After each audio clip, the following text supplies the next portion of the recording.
Glória a Deus. Bom, vamos para o ministério da palavra. Abra sua Bíblia no Evangelho de Lucas, capítulo 3. Evangelho de Lucas, capítulo 3, e nós vamos fazer a leitura de alguns versos desse evangelho.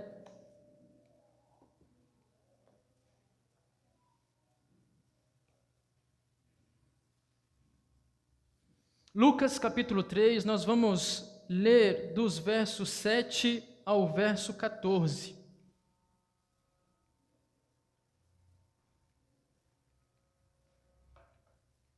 Após a leitura, deixe sua Bíblia aberta. Nós vamos expor esse texto, esses versículos, vamos olhar versículo a versículo. Então é muito importante que você continue deixando aí a sua Bíblia aberta após a leitura.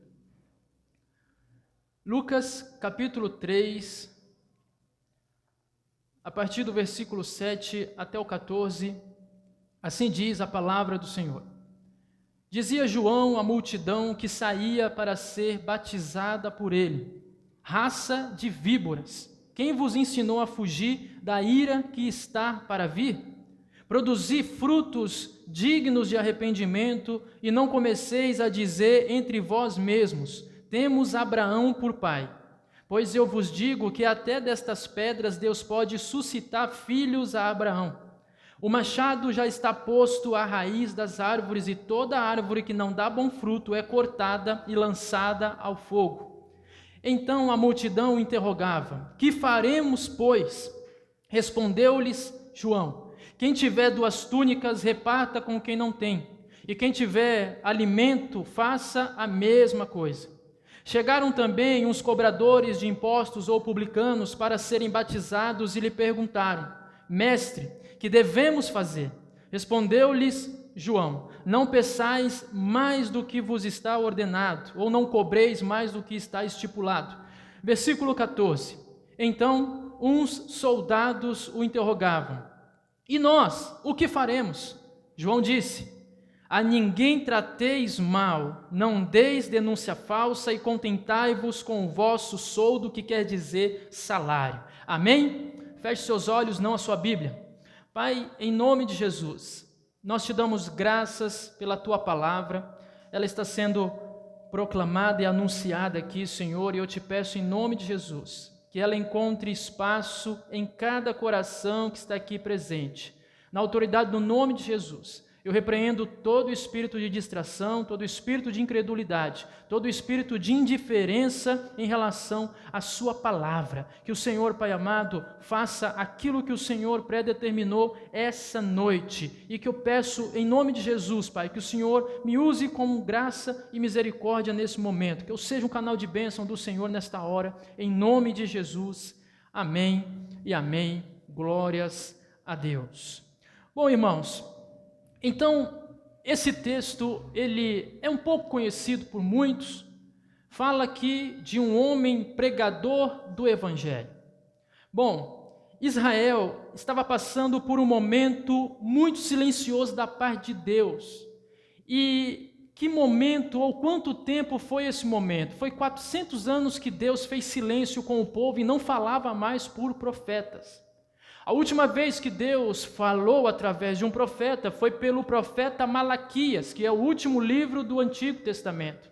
Após isso, o Senhor começa a falar então por meio de João Batista, que é só a nível de informação, Batista não era o sobrenome dele. Ele tinha esse nome porque batizava. Então, após 400 anos, Deus levanta novamente um profeta para falar ao povo de Israel.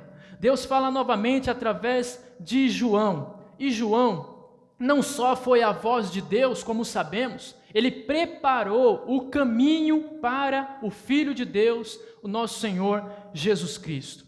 Então João era o pregador da palavra de Deus, o pregador do Evangelho do nosso Senhor, o pregador da época.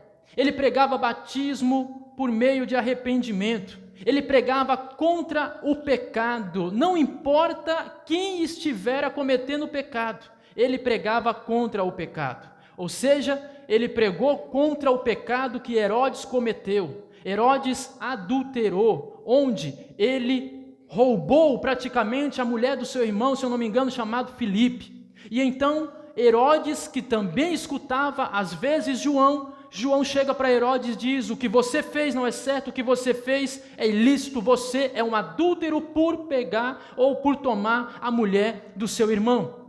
E nós sabemos que João pagou um preço muito alto por pregar a verdade e pregar contra o pecado. Não foi à toa que ele perdeu a sua cabeça ainda no cárcere, que mesmo que ele tivesse denunciado o pecado de Herodes, Herodes ainda tinha um respeito porque sabia que ele era profeta. Não matou, mas deixou encarcerado. Mas por influência da esposa e da filha da esposa, ele então matou e mandou arrancar a cabeça de João Batista. Mas João foi um pregador legítimo. E antes de nós entrarmos no assunto principal, que é também o tema da minha mensagem, os efeitos da pregação do Evangelho, diga comigo, os efeitos da pregação do Evangelho. Então, antes de entrarmos nesse assunto principal, vale a pena nós conhecermos um pouco esse homem chamado João, esse pregador do Evangelho, que não só foi ousado, mas também muito corajoso. Em primeiro lugar, eu gostaria de destacar, antes de entrarmos no texto em si, a grandeza de João. João era fiel ao seu chamado, era fiel na pregação do Evangelho, era fiel em não só anunciar Jesus, mas apontar para o Senhor Jesus. Ele aponta para o caminho. Agora, João, ele não fez, por exemplo, nenhum milagre, nenhum sinal.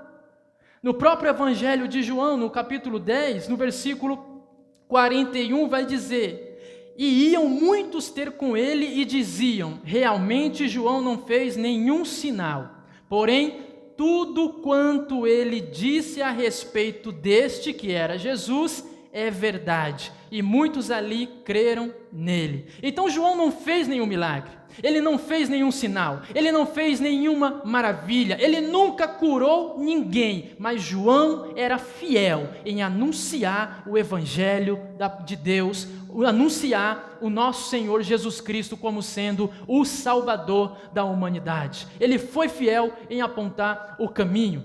E ainda sobre a grandeza de João, ele pode não ter recebido, talvez, muitos elogios da própria multidão que o acompanhava.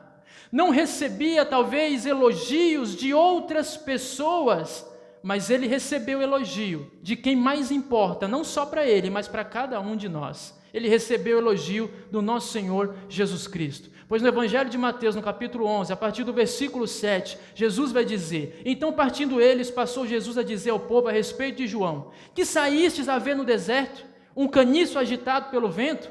Sim, que saístes a ver um homem vestido de roupas finas? Ora, os que vestem roupas finas assistem nos palácios reais. Mas para que saístes? Para ver um profeta? Jesus dizendo: sim, eu vos digo, e muito mais que um profeta. Este é de quem está escrito: eis aí, eu envio diante da tua face o meu mensageiro, a qual preparará o caminho diante de ti. Jesus ainda dizendo: em verdade vos digo, entre os nascidos de mulher, ninguém apareceu maior do que João Batista. Jesus elogiando o pregador João, Jesus enaltecendo aquele que preparara o seu caminho. Então, se em contrapartida João não tinha recebido elogios de pessoas que estavam perto, ele não se incomodou com isso, ele não murchou com isso, porque ele, mesmo sem ouvir, ele recebeu o elogio de quem mais importa, do nosso Senhor Jesus Cristo. Amém? Porque João não procurava a aprovação de homens, João procurava a aprovação de Deus. Ele foi levantado como um profeta para pregar o reino de Deus, para pregar o arrependimento. Então João não estava interessado em agradar as pessoas, o negócio dele era agradar a Deus, era buscar a aprovação de Deus. E pelo relato do nosso Senhor Jesus Cristo,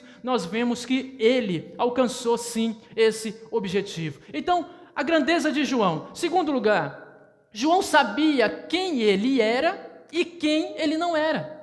No versículo 15 dessa mesma passagem de Lucas 3, a Bíblia vai dizer que muitos ali estavam nutrindo uma grande expectativa por João. E as pessoas estavam tão esperançosas que começaram a cogitar com elas: será porventura ele, esse Cristo que ele tanto está falando? Será que ele é o Messias que há de vir? Se João não tem os pés no chão, se João não tem o coração, na verdade, não tem o compromisso com Deus, João então aceita essas palavras. Se ele não tem esse compromisso com a verdade, ele poderia ter aceito essas palavras e poderia pensar: peraí, eu acho que eu posso receber isso. Eu acho que eu posso ser Jesus, afinal, eu sou primo dele, porque João era primo de Jesus. Não, quer saber de uma? As pessoas já estão me achando como Jesus, então eu vou ser Jesus. Só que João, ele tinha os pés no chão, ele sabia quem ele era e sabia quem ele não era. Ele sabia que não era o Cristo, ele sabia que ele não era Jesus, ele sabia que ele tinha que apontar sim o caminho, ou melhor, o dedo, as pessoas para o Senhor Jesus. Então, João, ele não era o noivo, mas ele era o amigo do noivo. João, ele não era o verbo, e ele sabia que ele não era o verbo, ele sabia que ele era a voz que clama no deserto. João, ele não batizava com fogo, o batismo dele era com água, mas o próprio João diz: eis que vem um mais poderoso que eu, e esse sim batizará com o Espírito Santo e com fogo. João sabia que ele não era o Cordeiro, mas ele apontava e dizia: eis ali o Cordeiro de Deus que tira o pecado do mundo. João sabia quem ele era e sabia quem ele não era. Ele mesmo vai dizer que ele veio apenas para preparar o caminho para Jesus. João era um homem que tinha os pés no chão e ele tinha um grande lema: convém que ele cresça e eu apenas diminua, porque João sabia quem ele era e sabia também quem ele não era. Então ele não foi manipulado pelo que as pessoas estavam achando ou até nutrindo a expectativa dele.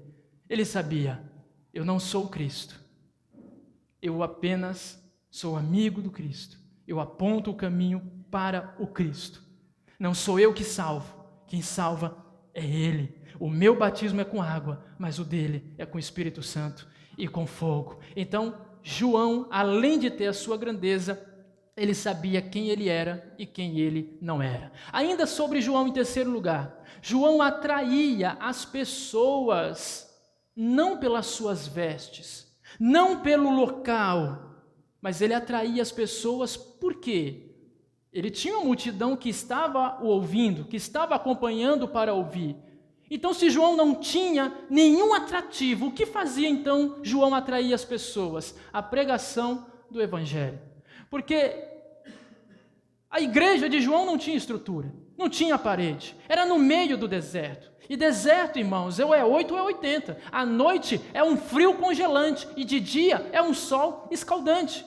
A igreja de João não tinha um microfone.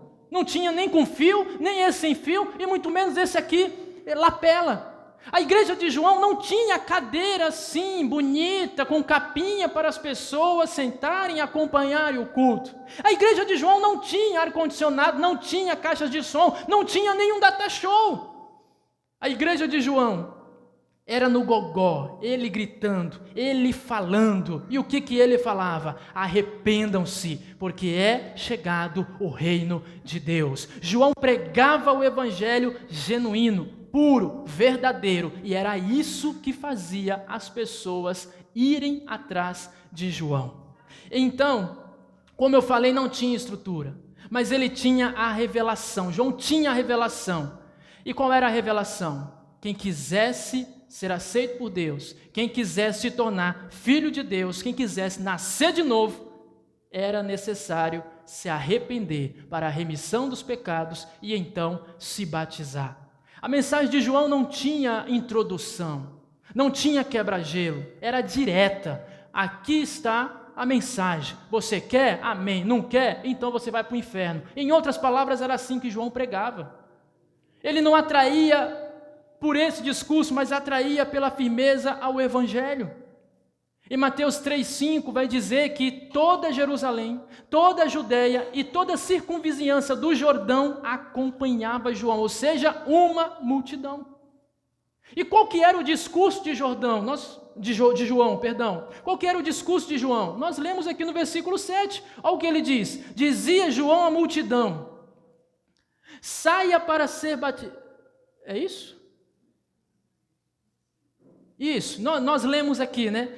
Dizia João à multidão que saía para ser batizada por ele: raça de víboras, quem ensinou para vocês a fugir da ira vindoura? Olha o discurso de João. Irmão, você imagina eu pregando uma mensagem dessa?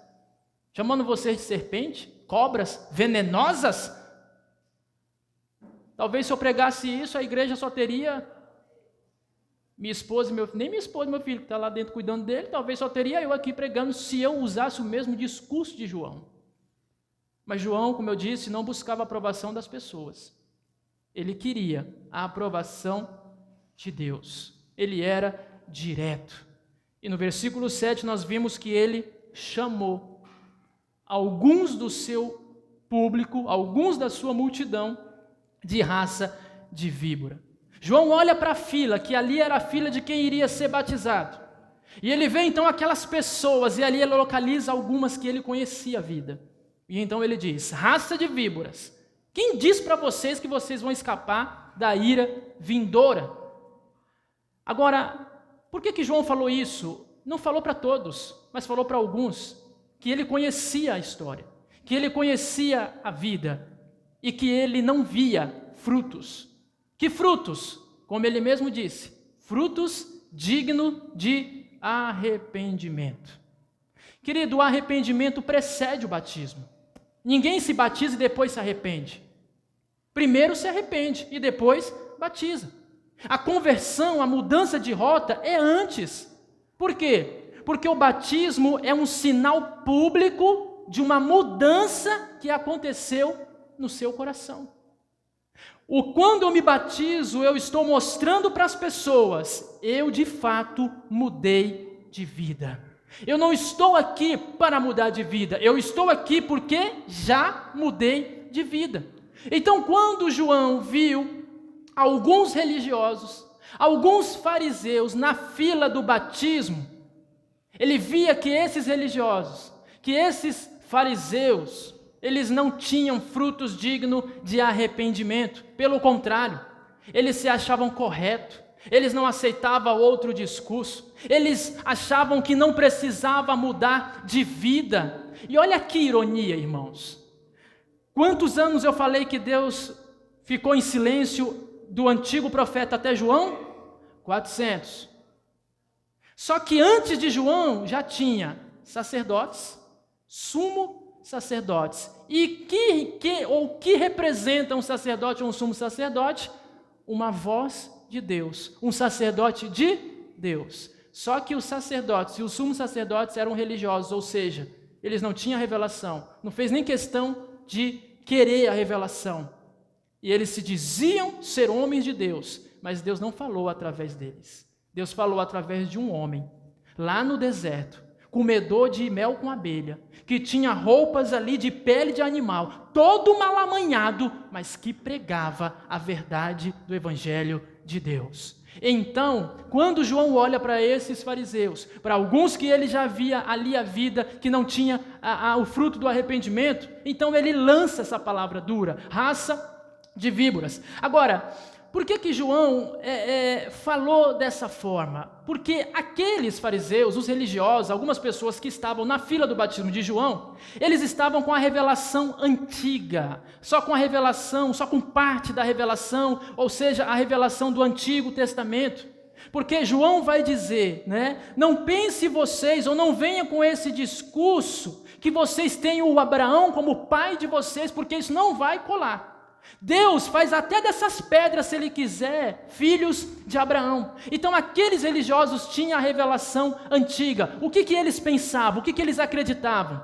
Que eles eram filhos de Abraão, tinham uma descendência de Abraão, e pelo fato de ter nascido em Israel, eles não precisavam de confessar pecado, por exemplo, porque eles já eram da geração ou da descendência de Abraão. Eles nascidos em Israel, o pensamento deles era o quê? Eu já sou filho de Deus, eu já sou aceito por Deus. É por isso que Jesus vai rebater o mesmo grupo no Evangelho de João, no capítulo 8, onde Jesus vai dizer: se vocês fossem meus discípulos, vocês seguiam o que eu estou ensinando, porque eu ensino a verdade, os meus discípulos andam na verdade. E aí ele vai soltar aquele versículo que nós conhecemos: e conhecereis a verdade? Jesus estava falando para esse grupo, onde eles olham para si e dizem: você vive falando que a gente está sendo escravizado. Nós não somos escravizados, nós temos por pai Abraão, nós somos filhos de Deus, porque eles pensavam que só por causa da descendência, ou só por ter nascido em Israel, eles já eram filhos de Deus. Só que Jesus vai dizer para ele: vocês não são filhos de Deus. Eu vou dizer de quem vocês são filhos. Vocês são filhos do diabo, porque o diabo é o pai da mentira, e ele pratica a iniquidade desde a sua criação. Então, se vocês não creem na verdade, vocês andam na mentira, e o pai de vocês não é Deus, e sim o diabo. João 8:44. Então Jesus rebate esse mesmo grupo, e aqui João está falando isso justamente por esse pensamento deles. É por isso que na continuação do versículo 8, João vai dizer: produzir frutos dignos de arrependimento, e não comeceis a dizer, como eu disse, temos por pai Abraão. Então, como eu falei, irmãos, eles achavam que ser filho de Deus era hereditário, ou seja, Abraão já falou que tem uma descendência, Deus falou que ia dar uma descendência a Abraão, realmente eu sou da descendência de Abraão, eu nasci em Israel, então, automaticamente, eu sou filho de Deus. Eu cumpro as leis, era o que os fariseus religiosos acreditavam. Eu cumpro as leis de Moisés, Levítico, Deuteronômio, eu cumpro todas as leis, eu até me circunciso, porque era o que os patriarcas, fizeram ali para ter uma aliança com Deus. Então a circuncisão significava o quê? Ter uma aliança com Deus e ser aceito por Deus. E esses religiosos ainda praticavam a circuncisão, algo que não precisaria mais, a partir de Jesus, que é anunciado por João Batista. Agora, irmãos, pasmem vocês, até hoje é assim. Você sabia que em Israel, não vou dizer todos, mas a grande maioria ainda anda igual a esses religiosos? Eles acham que são filhos de Deus porque nasceram em Israel, na Terra Santa, porque são da descendência de Abraão. Até hoje, cada judeu ainda pratica circuncisão. Se ele já praticou, ele pratica na vida do filho. Não sei se você sabe aí, mas o Silvio Santos tem um neto, tem vários netos. Não sei todos, mas alguns deles foram circuncidados, porque Silvio Santos é judeu. Como que um judeu pensa? Ele está esperando Messias vir.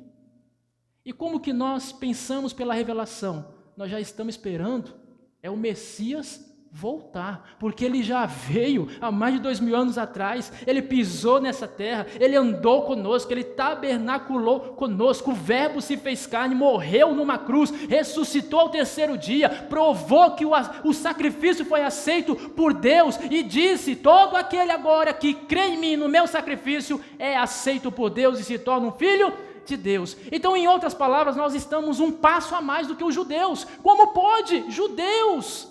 Jesus pisou na terra deles, Jesus era judeu, mas eles ainda andam de acordo com a revelação antiga, ainda estão esperando o Messias voltar, porque eles não reconhecem Jesus como Messias. Por que não reconhece Jesus como Messias? Porque Jesus, ele nasce em Belém, ele nasceu ali numa manjedoura. Jesus não veio de uma família rica, ele veio de uma menina chamada Maria, que era adolescente na época. O pai de Jesus não era nem José. Como que pode o Salvador vir nessas condições?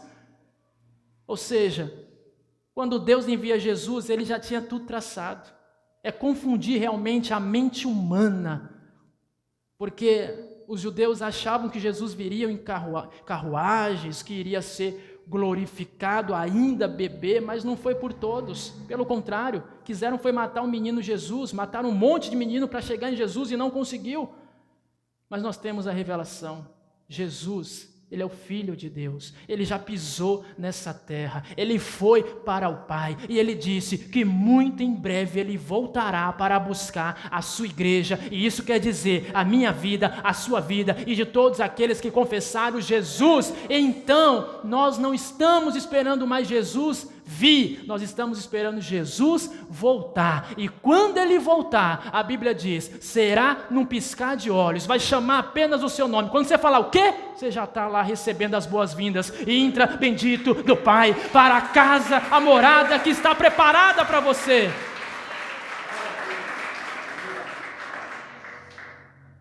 É por isso, irmãos, que em João no capítulo 1, versículo 11, João vai dizer que Jesus veio para os seus, mas os seus não receberam ou rejeitaram. Mas lá no versículo 12 e 13, nós conhecemos, vai dizer, mas a todos quantos o receberam, deu-lhes o poder de serem feitos filhos de Deus, a saber, aos que creem no seu nome, os quais não nasceram do sangue, nem da vontade da carne, nem da vontade do homem, mas da vontade de...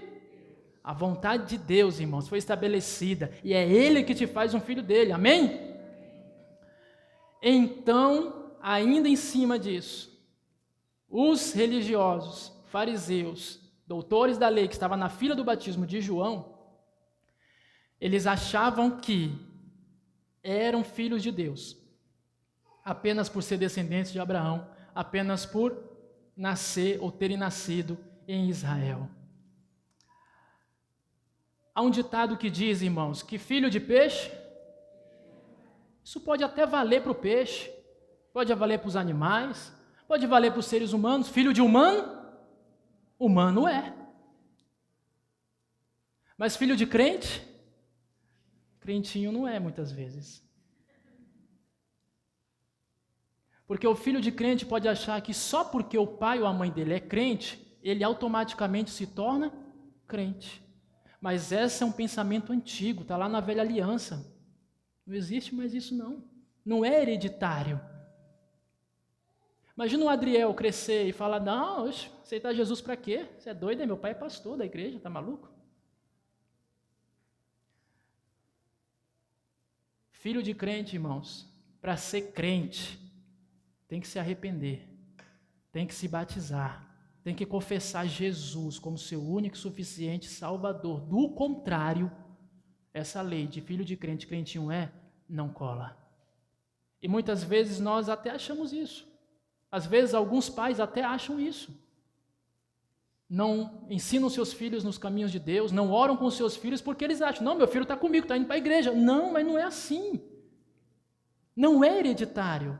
Precisa confessar, precisa se arrepender, precisa de mudança de vida.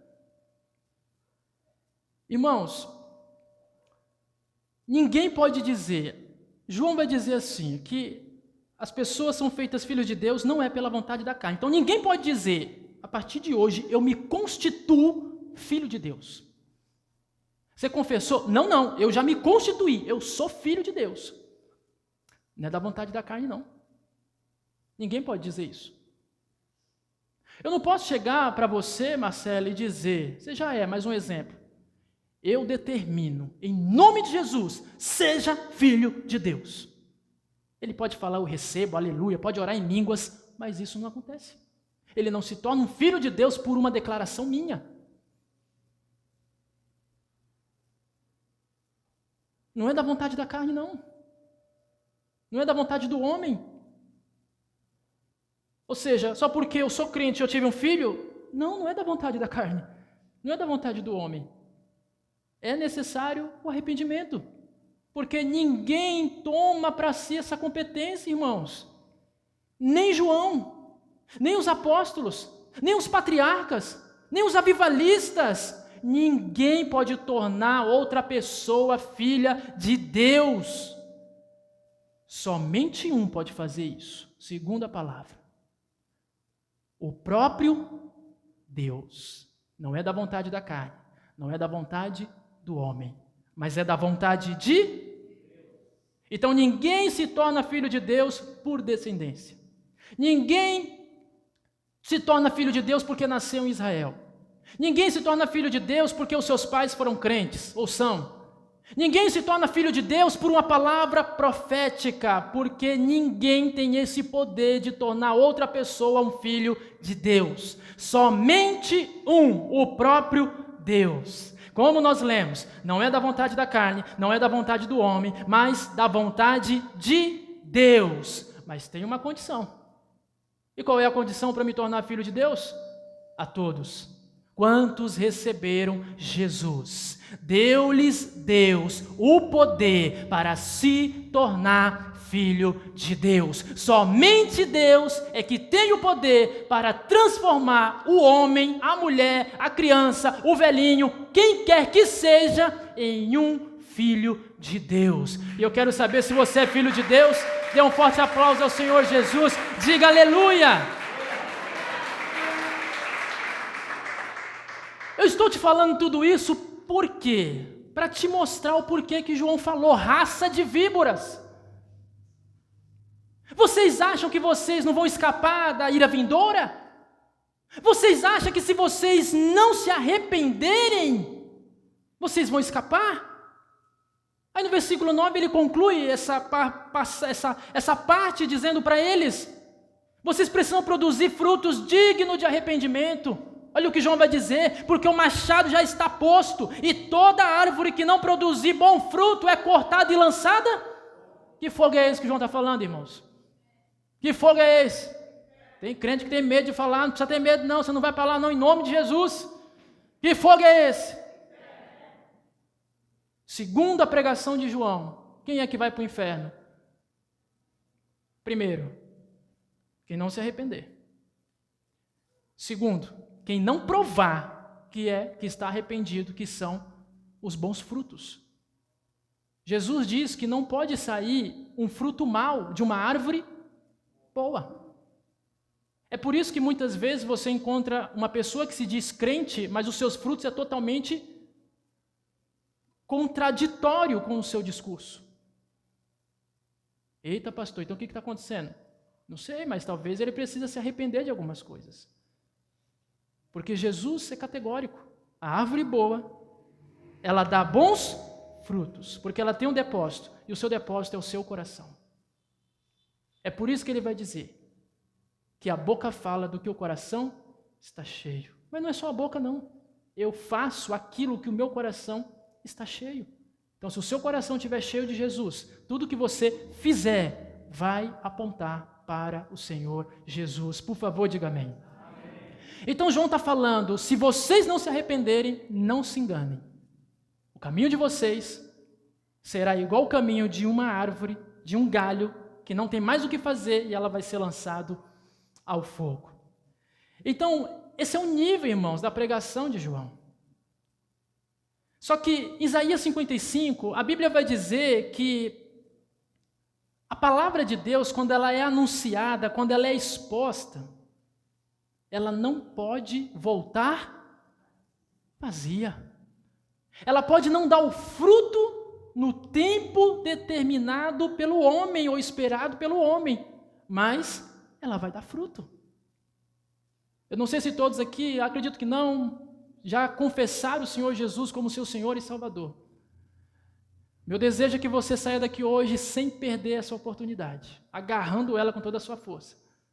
Mas se porventura você sair daqui hoje e não confessar Jesus, você pode até tentar pecar aquilo que você gostava, mas essa palavra vai impregnar na sua mente e infelizmente você não vai conseguir mais pecar em paz.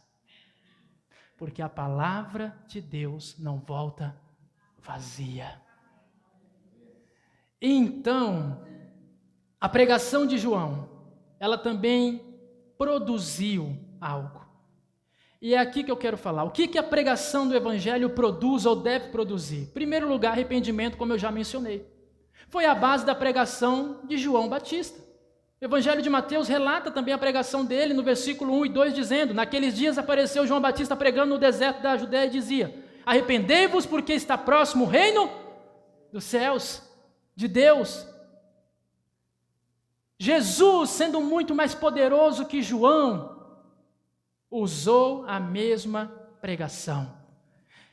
Mateus 4,17, daí por diante passou Jesus a pregar e a dizer, arrependei-vos porque está próximo o reino dos céus ou de Deus. Jesus então cumpre a sua missão, ele é novamente levado ao Pai, deixa o seu Espírito Santo para continuar dando gás ali aos seus discípulos, aos seus apóstolos. Nós conhecemos o avivamento que aconteceu em Atos 2, e então ali apóstolos estavam pregando, e Pedro também estava pregando, e adivinha qual era o nível da pregação de Pedro? Arrependei-vos cada um de vós e seja batizado em nome de Jesus Cristo para a remissão dos vossos pecados e receberei o dom do Espírito Santo. Atos 2, 38. Então, a pregação do Evangelho produz, em primeiro lugar, arrependimento. Em segundo lugar, ela produz uma ação. Olha aí no versículo 10 de Lucas 3, o que a multidão vai dizer. Então a multidão o interrogava quem? João, que era o pregador. O que faremos nós? Ou o que faremos, pois? E a partir do versículo 10 até o versículo 14, João cita alguns frutos de arrependimento que uma pessoa que se converteu, que nasceu de novo, que é um filho de Deus, deve também produzir. Então, ainda no texto, irmãos, versículo 10 diz, o que nós faremos? Aí no versículo 11, João diz, respondeu-lhes, quem tiver 2 túnicas, reparta com quem não tem, e quem tiver alimento, faça da mesma maneira.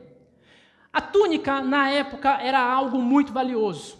Então, quem tinha uma, já estava bem de vida. Quem tinha 2, então, estava, como diz aí, estourou. 2 túnicas. Então, essa galera estava no meio da multidão, ouve toda a pregação de João, é levado ao arrependimento, e em seguida é levado a uma ação. E ele chega para João e diz, o que eu preciso fazer agora? E João diz, tem 2 túnicas? Então reparta com quem não tem. Tem muito alimento? Então reparta com quem não tem. Então, irmãos, o que a pregação deve produzir na vida de todo aquele que tem o Senhor como seu Pai, como seu Deus e que é salvo? Em primeiro lugar, generosidade. Diga comigo, generosidade. Uma pessoa que nasceu de novo, ela precisa ser generosa, irmãos. É o que João está ensinando aqui para a sua multidão. Em outras palavras, não pode ser um crente mão de vaca. Quem já conheceu uma pessoa mão de vaca? Não vou perguntar quem foi, né? Ou quem ainda é. Eu espero que saia daqui hoje liberto em nome do Senhor Jesus. Mas às vezes a pessoa, sem conhecer Jesus, ela até era, né, mão de vaca. Vamos deixar mais bonito, né? Ela era econômica, né? Que na verdade dá no mesmo. Mas ela se converteu. E ela tem dificuldade agora de ser generoso. Olha o que João está dizendo. Tem 2 túnicas? Então reparta com quem não tem nenhuma, poxa. Tem muito alimento? Então dê para alguém que está necessitado. Às vezes nós vemos pessoas que... Uma vez, irmãos, eu vi alguém... Na verdade, tudo que eu conto aqui, irmãos, que expõe um pouco daquilo que eu faço, a minha intenção é motivar vocês, não é outra. Então, uma vez, teve um rapaz que ele não está aqui mais na igreja, não precisa nem tentar adivinhar quem é, mas ele frequentou aqui um bom tempo. E então ele deixou a Bíblia ali na cadeira, não sei onde é que ele foi, mas eu via que aquele rapaz estava sempre com a mesma camisa, sempre usava uma camisa preta. E eu acredito que não eram muitas camisas pretas que ele tinha, acho que ele só tinha uma. E ele sempre vinha para a igreja com aquela camisa preta, com aquela roupa preta. E eu vi, né, que aquele rapaz estava tendo dificuldade. Então eu aproveitei aquela oportunidade que a Bíblia dele estava aqui e coloquei lá R$50 na Bíblia dele. Aí ele voltou. Ô pastor, esqueci minha Bíblia aí, meu. Eu falei, está aqui, rapaz. Tem um presente de Deus aí para você. É mesmo, pastor? É. Então tá bom, em casa eu leio. E leio. Aí foi embora. Imagino ele chegando em casa e vendo que tinha lá 50. No outro dia, Quando eu encontrei ele, ele falou: pastor, obrigado. Você não sabe como aquele dinheiro foi de extrema necessidade na minha vida. E foi mesmo, irmão, porque ele continuava vindo com a camisa preta, o coitado nem conseguiu comprar uma camisa nova. Mas eu e você precisamos ser generosos. Qual foi a última pessoa que você ajudou? Ah, pastor, vou dar dinheiro para as pessoas no farol, e se ela for beber cachaça? Mas você não tem como saber. Se você sabe que ela vai beber cachaça, não dê.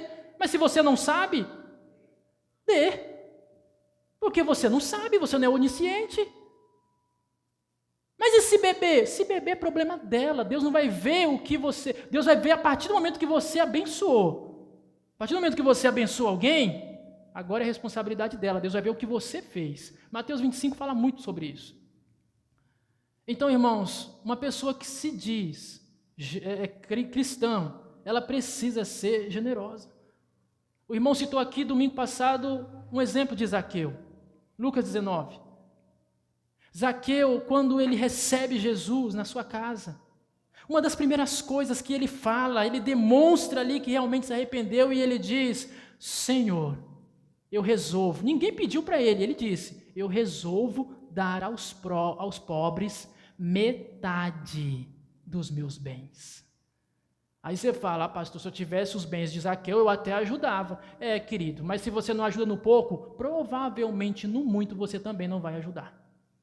Porque a fidelidade, ela vem do caráter transformado, não é na quantidade. Se você é fiel no pouco, segundo Jesus, você também será fiel no muito, e Ele te colocará sobre o muito. Então Zaqueu, ele já mostra que realmente se arrependeu. Ali ele já mostra que ele de fato se tornou um filho de Deus. Não é à toa que Jesus bradou: hoje houve salvação nessa casa, porque ele demonstrou o arrependimento, ajudar as pessoas, ajudar os necessitados, principalmente a família, não só a biológica, mas a família da fé também. Às vezes nós ajudamos pessoas que nem conhecemos direito, mas temos dificuldade de ajudar alguém que está do nosso lado e talvez está precisando de algo, irmãos. Peça um direcionamento de Deus, uma unção de Deus para você tentar ter a revelação de quem está precisando de algo, para Deus colocar na sua direção, para você ajudar essa pessoa, em nome de Jesus. A generosidade foi um dos segredos da igreja de Atos, a igreja que teve uma explosão de conversão, porque os irmãos eram generosos. 2 Coríntios capítulo 9, versículo 11, o apóstolo Paulo vai dizer que Deus nos... Antes de falar isso, eu gostaria de fazer uma pergunta, e queria que você fosse bem sincero. Eu também vou ser. Quem aqui, irmão, gostaria muito de ser rico? Levanta a mão. Olha aí, só uma criança ali que não levantou a mão, também não paga nenhuma conta de água, né? Vai querer ser rico para quê? Deixa ele começar a pagar uma conta de luz que ele vai querer ser rapidinho. Todos nós queremos ser ricos, sim ou não? Sim. Até quem fala que o dinheiro é do Satanás quer ser rico, irmãos. Muitas vezes ele fala porque ele não tem. Não, pastor, o dinheiro é a raiz de todos os males. Não, querido, o amor ao dinheiro. Não tem nenhum problema você ter o dinheiro, o problema é quando o dinheiro te tem. Então nós todos queremos ser ricos, mas olha o que Paulo vai dizer em 2 Coríntios 9, 11, que Deus nos enriquece para sermos generosos. E na medida que somos generosos, Paulo dizendo em 2 Coríntios 9, 11, nós tributamos graça e glórias a Deus. Provérbios vai dizer que quando nós ajudamos um necessitado, nós emprestamos algo a Deus. Deus nunca ficou devendo nada para ninguém, irmãos. Provérbios ainda vai dizer que a alma generosa prosperará. Então não basta ser generosa, você precisa de uma transformação também na sua alma. Porque ajudar muitas vezes não é apenas com dinheiro. É você conversar com a pessoa, é você abraçar uma pessoa, é você dar um apoio para uma pessoa, é você alavancar algo de uma pessoa. Nós precisamos, eu creio que aqui todos são generosos em nome de Jesus, amém? Então nós precisamos continuar sendo generosos, irmãos. Mateus 19 vai falar sobre um jovem rico, que ele chega para Jesus e diz: Senhor, o que eu posso fazer para ser salvo, para herdar o reino de Deus? Jesus falou: conhece o mandamento? Conheço todos, não só conheço como pratico todos. Não matará, não furtará, honra pai e mãe, eu pratico todos. Jesus falou muito bem. A Bíblia diz que Jesus olhou para esse jovem e amou ele. Você já falou com amor. Só te falta uma coisa. Vende o que você tem, vende tudo que você tem e dá aos pobres. Jesus nem pediu dinheiro para ele. Vende o que você tem e dê aos pobres. O que esse jovem então faz? Pô, Jesus. Aí não dá, né, meu? E a Bíblia diz que ele abaixa a cabeça e sai entristecido. Jesus pediu dinheiro para ele? Não, Jesus falou para ele, seja generoso. Seja generoso. A generosidade salva? Claro que não. Mas a generosidade é uma evidência de quem realmente foi salvo. Amém? Seguindo a leitura, versículo 12, ainda a multidão chega para João e diz, chegaram também os cobradores de impostos, aqui os publicanos, para serem batizados e perguntaram, mestre, o que devemos fazer? Respondeu-lhes João, não cobreis mais do que é justo, ou não peçais mais do que vos está ordenado. A pregação do Evangelho, ela produz o arrependimento, ela produz a ação, e um dos frutos, ou uma das ações, é ser generoso, a segunda, ser honesto. Os publicanos, os cobradores de impostos, eles eram judeus trabalhando para o governo romano. E eu vou te falar por que eles eram tão odiados. Roma estabelecia governos. Esses governos cobravam impostos dos moradores. E os judeus, alguns, trabalhavam para os romanos, que eram conhecidos publicanos. Um exemplo, Roma pedia lá o imposto para cada casa. É só um exemplo, tá bom? Cobre aí, eu quero R$100 de imposto de cada casa. Um exemplo na nossa linguagem para você entender. O que os publicanos faziam? R$100 para entregar para Roma? Isso, tá bom. Chegava lá na casa, opa, cobrador de imposto. Tudo bom? Tudo bom? Como é que tá? Bem, tá bom. Cobrar o seu imposto. Ah, é? Quanto que é esse mês? R$500. Pelo amor de Deus, 500? R$500. Mas eu não tenho. Se vira, é R$500. Então o publicano cobrava os R$500, o que ele fazia? Mandava 100 para Roma e ficava com 400. Por isso que os publicanos eram tão odiados. Porque eles eram judeus, e ao invés de ajudar os seus próprios patrícios, eles estavam extorquindo os próprios patrícios. É por isso, irmãos, que eles eram tão odiados, e novamente aqui falando de Zaqueu, era um dos que era tão odiado. Quando Jesus entrou na casa de Zaqueu, irmãos, todo mundo falou, eu não acredito. Jesus entrando Não, então ele não cobra imposto de Jesus, não é possível? É por isso que Zaqueu era tão odiado, porque era publicano trabalhando para Roma, ou seja, a Roma pedia apenas uma taxa. Se o publicano passasse, tranquilo, o lucro era do publicano, mas Roma só exigia um tipo de taxa. Então eles eram exploradores. E como que isso pode servir para nós, irmãos? Uma pessoa que nasce ou nasceu de novo, ela precisa ser honesta nos seus negócios. Ela precisa ser honesta nas suas transações. Ela não pode passar a perna nas pessoas.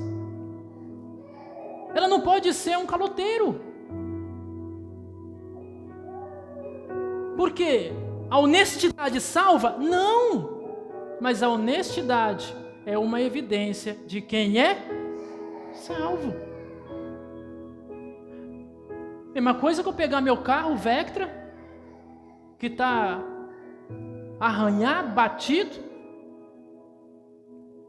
E não é porque eu não gosto de ver ele batido, é que realmente agora não dá, né? Mas se eu fosse vender, eu teria que descontar a batida.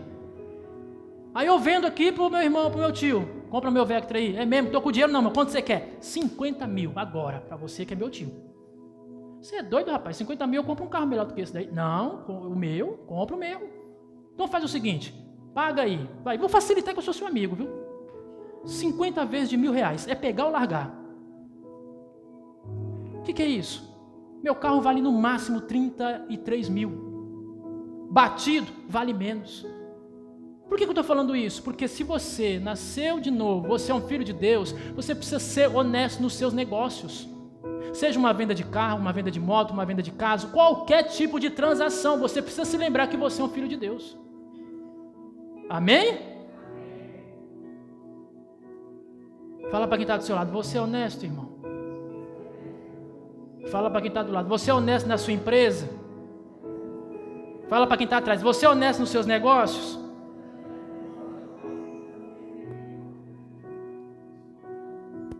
Agora eu falo para vocês. Vocês são honestos em cumprir o que prometeu ou as suas palavras? Marido, você é honesto ao seu cônjuge pelo que você prometeu a ele diante do altar? Crente, você é honesto ao que você prometeu a Deus, que não foi entregar um celular, um dinheiro, foi a sua vida. Sua vida envolve tudo isso, celular, dinheiro, tudo. Você foi honesto em declarar Jesus como seu Salvador, em cumprir suas responsabilidades, seus compromissos, que você não só fez com Ele, mas também com a sua noiva, que é a igreja. A honestidade é sustentada pela verdade, e a desonestidade é enganada pela mentira. Todo honesto ele é um verdadeiro, todo desonesto tem uma mentira por detrás. Então a honestidade te faz ser filho de Deus? Claro que não, mas sem dúvida, um filho de Deus, ele é honesto. Versículo 14 finalmente. Então uns soldados interrogaram: e nós, o que faremos? Ele lhes disse: a ninguém trateis mal, não deis denúncia falsa, e contentai-vos com o vosso soldo ou com o vosso salário. Então, qual é a terceira ação? Fazer o bem.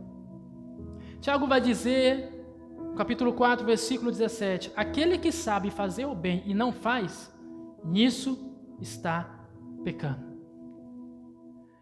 Por que João falou isso para esses soldados? Porque os soldados, eles andavam mancomunados com os cobradores de impostos. Então, o cobrador de impostos ia na casa ali do judeuzinho, falou: ó, é o seguinte, R$500 a taxa. Rapaz, eu não tenho. Se eu dar para você, eu não vou viver. Eu não quero saber de nada, eu tenho R$500 a taxa. Rapaz, eu não tenho. Tá bom.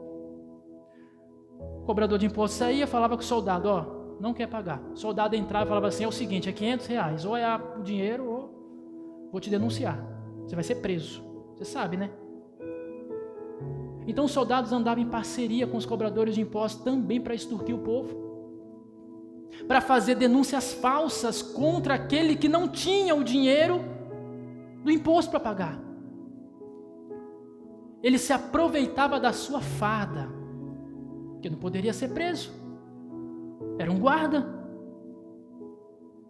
Ele acusava os moradores com mentiras, com denúncias, também para obter lucro.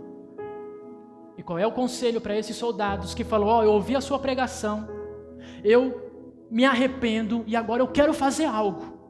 O conselho de João é: pare de extorquir as pessoas, pare de abusar da sua farda, do seu poder, pare de dizer denúncias falsas, se contente com o seu salário, ou seja, se contente com o que você tem.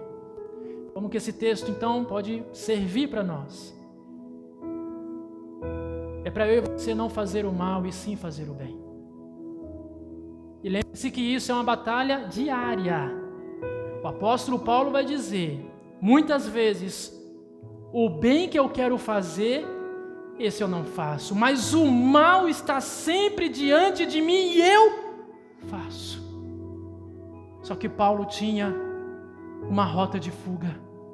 Ele era um novo convertido. Eu não estou falando que não vai acontecer deslize, vai ter alguns deslizes sim, infelizmente, mas que quando acontecer você tem a mesma atitude de Paulo, quando ele diz: o bem que eu quero fazer eu não faço, o mal que eu não quero fazer está diante de mim, esse eu faço. Mas contudo, o meu interior, ele tem prazer nas leis de Deus. Ou seja, irmãos, dentro de nós tem que dar um grito: volte para a Escritura, volte para o primeiro amor. Você não é assim, não foi feito para ser assim. Deus te salvou, Deus te libertou para você ser a sua imagem, a sua semelhança nessa terra. Você não nasceu para contribuir com as trevas, você foi eleito por Deus. Vós sois a luz do mundo.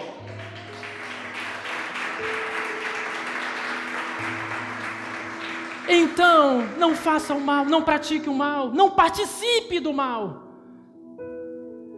E você não precisa nem ser crente para saber o que é certo, o que é errado, o que é bom, o que é ruim. Então, esse texto nos ensina a não maltratar as pessoas, não só com denúncias falsas, mas não maltratar as pessoas com mentiras, com falsas notícias, com fofocas. Há muito tempo atrás, irmãos, eu preguei uma mensagem, que o título da mensagem era sobre fofoca. Se eu sei, eu não falo, mas, deixa eu lembrar. Não, se eu não sei, eu não falo, mas se eu sei, eu oro. Vamos supor, se eu sei de um erro de alguém, eu não vou ficar espalhando, igual fez os filhos de Noé, que externou a nudez do pai. Na verdade, o filho de Noé viu o pai nu e contou para todo mundo: o pai está peladão, muito louco. Foi amaldiçoado. Então, se eu sei de algo, eu oro. Mas se eu não sei, eu não falo. Tanta gente que é maltratada, magoada, por causa de notícias falsas, por conta de comentários maldosos. Isso acaba, irmãos, com amizades, acaba com família, acaba até mesmo com a igreja. Então o filho de Deus não pode andar com denúncias falsas, com mentiras, com fofocas. Precisa tomar cuidado com as palavras. O reverendo Hernandes Dias Lopes, ele diz: use suas palavras com sabedoria, refreie a sua língua de todo mal. Suas palavras devem ser temperadas com sal. Fale somente aquilo que edifique. Fale somente a verdade, mas fale a verdade com amor. Porque tem gente que até fala a verdade, mas não tem nenhum pinguinho de amor. E aí vem com o discurso: eu não sou falsa, eu sou é nada, é mal educado. Porque há maneiras e maneiras de se falar uma verdade. Suas palavras devem ser medicina e não instrumentos para ferir os outros. Então, João fala para os soldados: se contente com o seu salário. E eu falo para vocês: se contente com o que você tem. Porque o descontentamento pode te fazer pecar, seja em atitudes ou seja em palavras.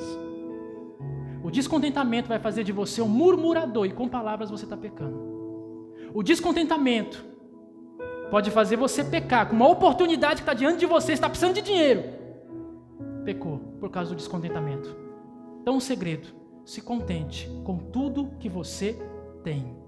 Mas isso não é um impedimento para você buscar algo melhor. Você pode ser grato e ainda buscar algo melhor. Então, foi isso o que João, irmãos, falou para alguns das multidões. Para o soldado, para o publicano, para aqueles que não eram generosos. Então, irmãos, a pregação do Evangelho, ela deve produzir algo na minha e na sua vida. Aqui eu concluo, já peço que você fique de pé, em nome de Jesus.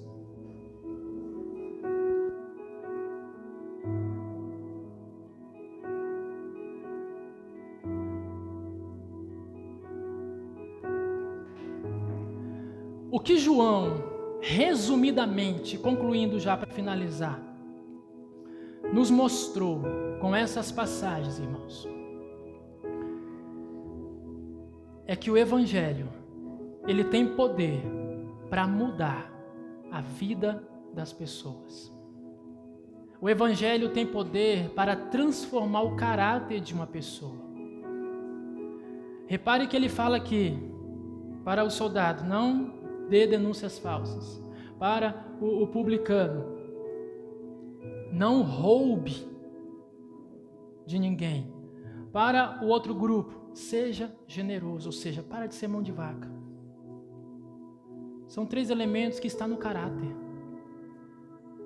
Falar mal, mentir, roubar. Mas ele nos conforta, porque esses 3 grupos, eles se arrependeram. E eles não querem mais ser desse jeito.